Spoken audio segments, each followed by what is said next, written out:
With our friends and partners are making our alliances closer and stronger than ever before, and they respect us because it was so foolish. The people that ran our country were so foolish.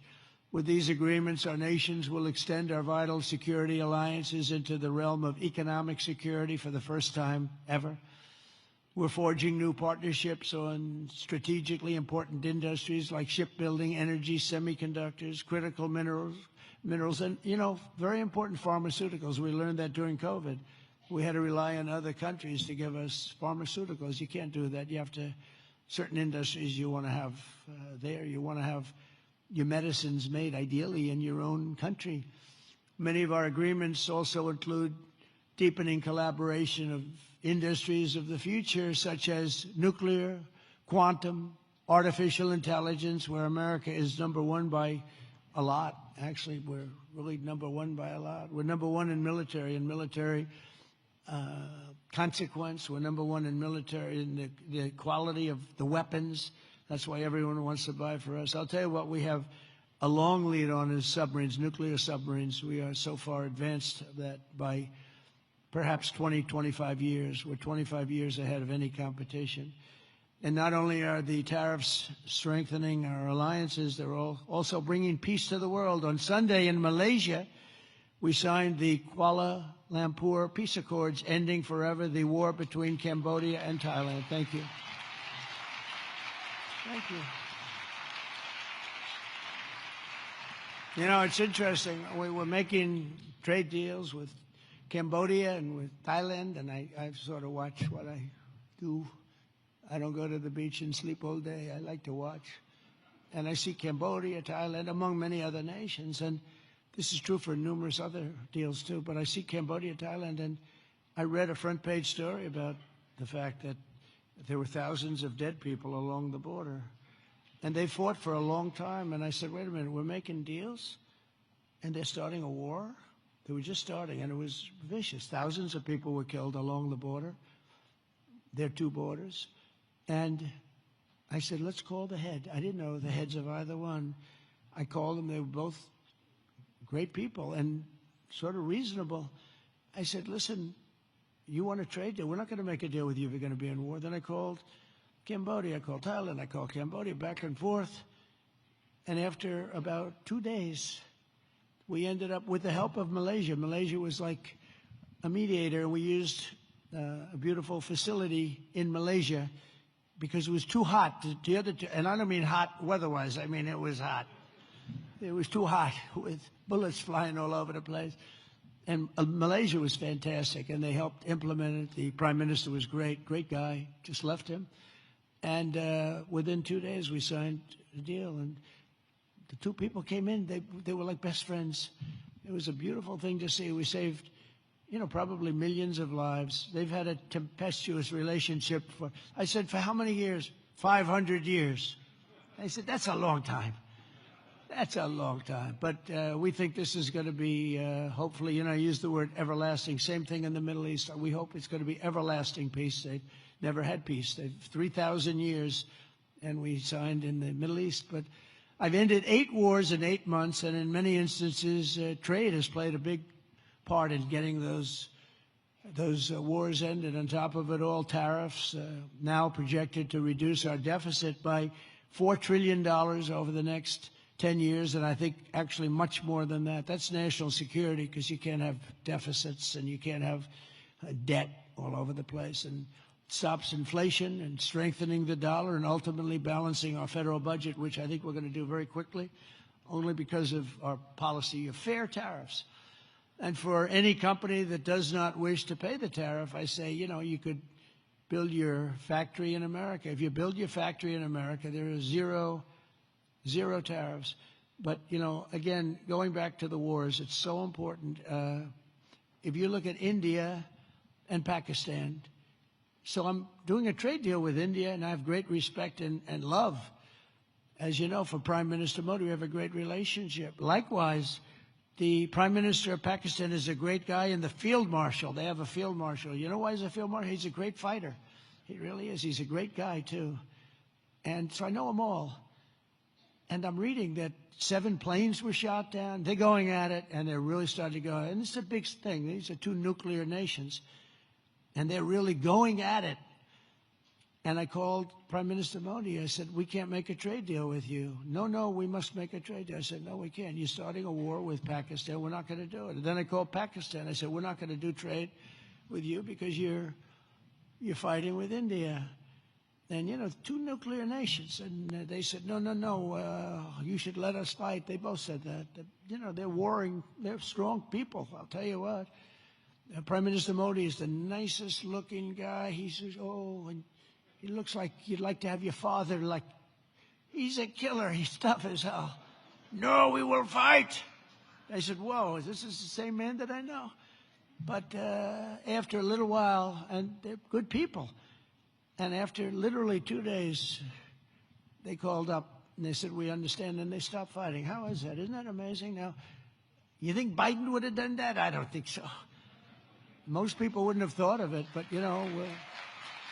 they wouldn't have thought of it. No, but here we are, we're doing deals.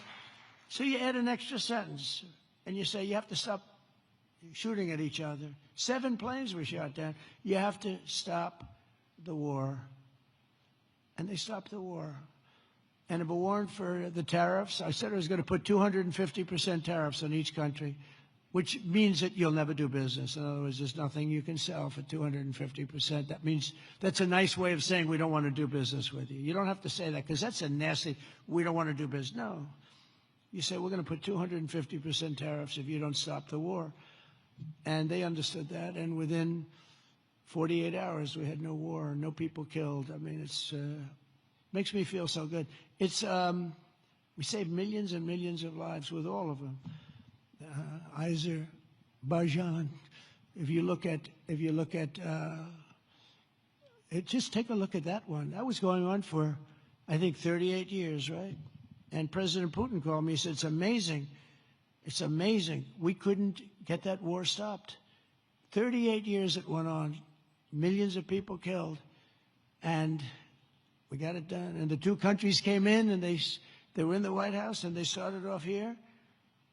And they got closer, closer, closer, closer. After an hour, they were hugging each other in peace. It was amazing, actually. It was beautiful to see 2 very good countries, 2 very good leaders. One was there for 22 years, one was there for 7. And they both said, my entire political life, all I did was shoot people on the other side. And we got it close up. And we did that 8 times. The only one I didn't do is Russia, Ukraine, but that'll get done too. That'll get done. I thought that was going to be an easy one because of my relationship with President Putin. He turned out to be a little different, but I think it'll get done. It's would have never started if I were president. That war would have never, ever started. So we've used trade to create peace in a lot of different locations. We also solved the war in Africa, Congo, Republic of Congo, and Rwanda. That was much smaller to do with trade, more to do with common sense. They were fighting for years. 10 million people were dead, and we got that one done too. So we did a lot of them. We did 8 in 8 months, and I think the other one's going to come along. I really think so. I thought that would have been one of the easier ones. Who would have thought we created peace in the Middle East but didn't get Russia and Ukraine? Because peace in the Middle East was undoable. They're shaking their heads. It was undoable. We got it done. 3,000 years, okay? They never had peace. They never had anything like it. And we have all countries signed up, and the level of spirit and everything. I think it's going to hold for a long time, hopefully forever. Hopefully that's an everlasting one too. So in conclusion, at some point in your careers, every great business person and CEO in this room today has faced critics who said reform, innovation, and bold action would only lead to a total disaster, but none of us would be here if we had listened to the small minds with no vision. These are small minds with no vision. They had no understanding of success. They had no understanding of life and death. True success comes from having the confidence and the courage to prove the doubters wrong. And oftentimes you'll go the opposite way of almost everybody, and you'll be the one that's right, and the others will be the one that's wrong. And that's where you have your greatest successes. And that's what America and our Indo-Pacific partners really are doing this week, and what our businesses and entrepreneurs do each and every day. That's what you do, the most successful people in the world. Together we're solving the challenges that no one before us has ever been able to solve, and we're forging a free and open Indo-Pacific, and for all of the people, we're creating a future of dignity and security, prosperity and pride. From the rolling hills of San Francisco to the gleaming streets of Seoul, from the bustling factories of Toledo, Ohio, to the bright lights of Tokyo, from Pittsburgh to Palawan, from Boston to Bangkok, from Detroit to Da Nang, and from Cleveland to right here in Gwangju. Nice place. Did I do good with that one? Did I do okay? Gwangju.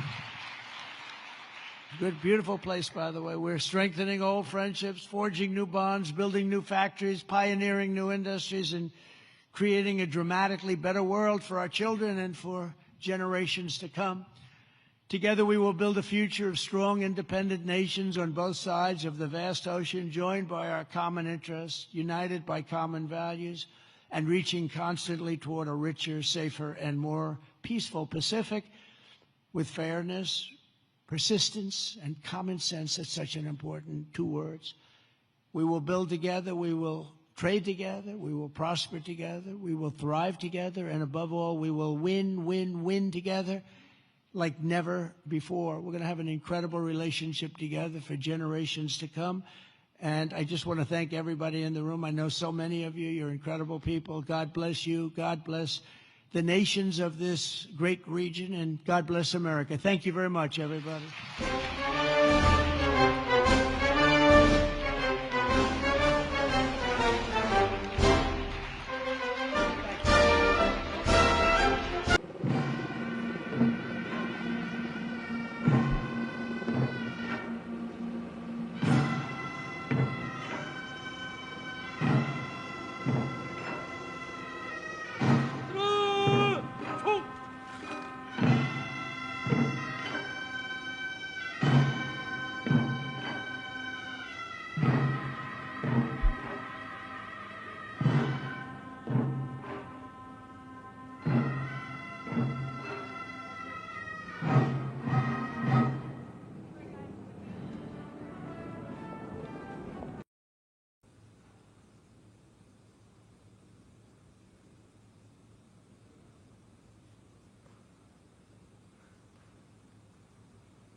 무궁화는 영원의 의미를, 훈장에 새겨진 월대관은 평화, 자유, 승리를, 금관은 최고 지도자에게만 허락되는 명예를 의미합니다. The flower name Mugunghwa embodies the meaning of victory. The gold crown symbolizes honor befitting the best of leaders. 이 훈장을 통해 트럼프 대통령께서 보여주신 평화 수호 의지와 강한 리더십, 그리고 한미 관계에 대한 헌신에 대해서 최고의 존경과 감사의 마음을 표합니다. As we give this medal to you, we convey our highest respect and appreciation to you for demonstrating the will to defend peace, strong leadership, and dedication to the Korea-U.S. relationship. 6년 전 한반도 평화를 위한 대화의 물꼬를 펴주신 트럼프 대통령님의 업적을 기리면서 앞으로 한반도에 가져다 주신 평화와 번영에 미리 감사하는 마음으로 이 훈장을 드립니다. To honor your achievements in paving the way toward peace on the Korean Peninsula 6 years ago, and in anticipation of the peace and prosperity you will bring to the Korean Peninsula, we present you this medal with our deepest appreciation.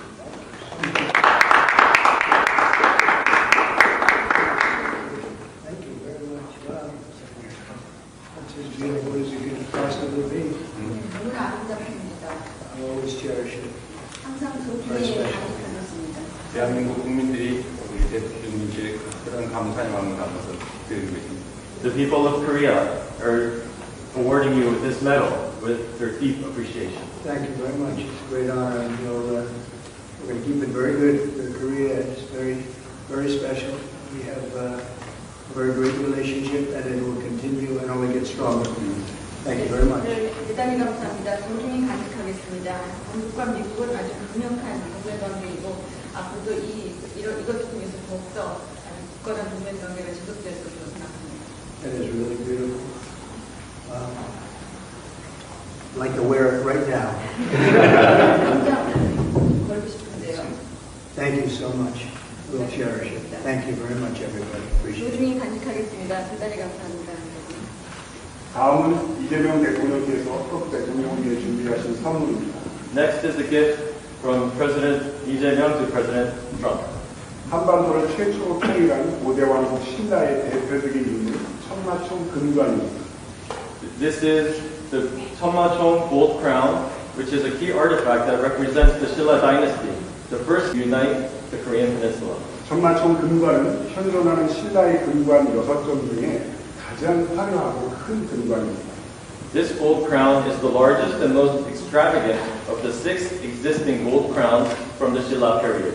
천마총 금관은 하늘의 권위, 지상의 통치를 연결하는 신성함, 그리고 지도자의 강력한 리더십과 권위를 상징합니다. The Cheonmachong gold crown symbolizes the divine connection between the authority of the heavens and sovereignty on earth, as well as the strong leadership and authority of a leader.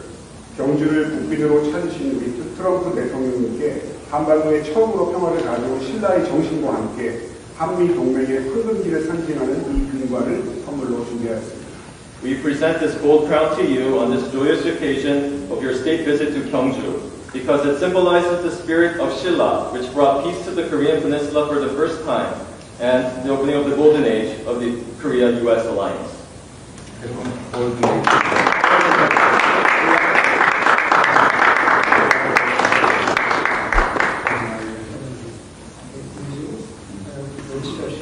Very special place. Thank you very much. 한국과 미국 간의 새로운 시대를 위하여 To new trust and companionship between Korea and the United States. Absolutely. That's right. Thank you very much, everybody. I appreciate it. Thank you very much. 여러분 대단히 감사합니다. Okay.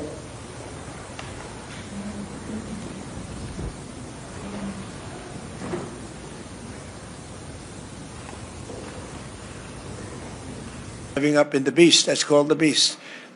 Driving up in the Beast, the limo, with those very powerful people carrying very vicious-looking weapons.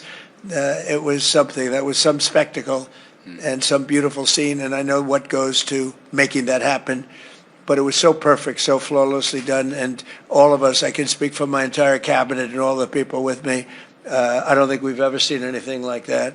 So I just want to thank you for that. That was a very special welcome, and it will be remembered. And Marco, I think you're working extremely well with the defensive side, defense and offense. You know, we have both defense and offense, and they're equally as good. In fact, our defense is very important from the standpoint of helping other countries. But we're going to take care of, we're going to work with you, and we're going to take care of the one, it's really a lingering cloud. I would call it a lingering cloud over your head. We're going to see if we can get that straightened out. And I just want to thank you again for the welcome. And I wanted to say we've been friends for a long time, and you are going to be a great president. You already are. And if we can do this together, then you'll go down as the greatest of them all, and we'll try and make that happen. Thank you very much. Great honor. Thank you.